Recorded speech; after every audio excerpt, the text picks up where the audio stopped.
Curve के इस video में सभी दर्शकों को हार्दिक नमस्कार। इस वीडियो में हम कर्व पर एक्स्ट्रा क्लियरेंस के संबंध में वर्णन करेंगे।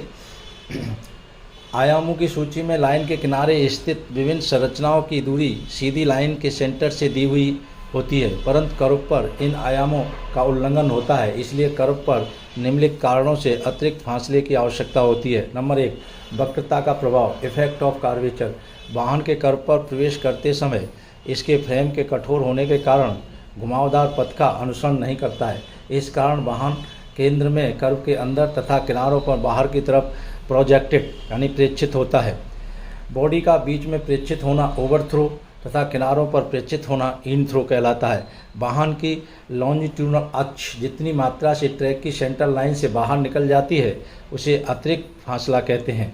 नंबर 1, ओवरथ्रो के कारण सेंटर पर आवश्यक अतिरिक्त फासला यानी की गणना निम्न सूत्र से की जाती है, यानी ओवरथ्रो बराबर x²/8r। यहाँ पर x बॉगी के सेंटर से सेंटर की दूरी है जिसका मान बीजी में 14,785 मिलीमीटर होता है तथा r कर्व की त्रिज्या है जिसका मान मीटर में लेते हैं।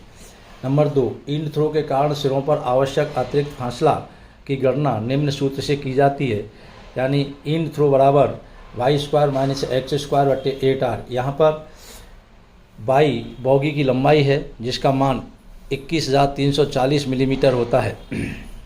नंबर 2, सुपर एलिवेशन के कारण लीन का प्रभाव, यानी lean due to super elevation.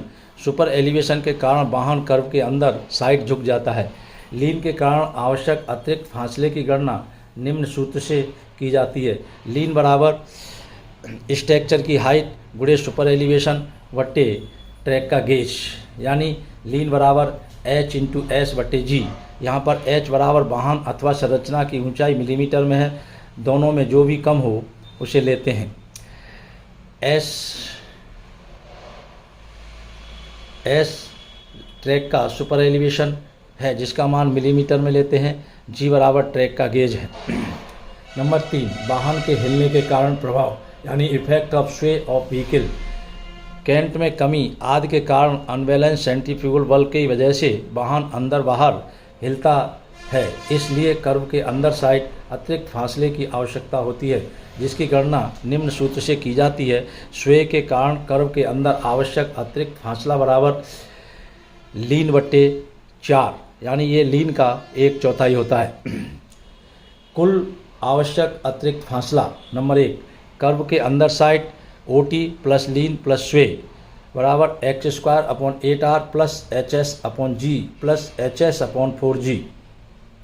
Number 2, curve के बाहर साइड आवश्यक अतिरिक्त फासला ET बराबर y² - x²/8r। धन्यवाद।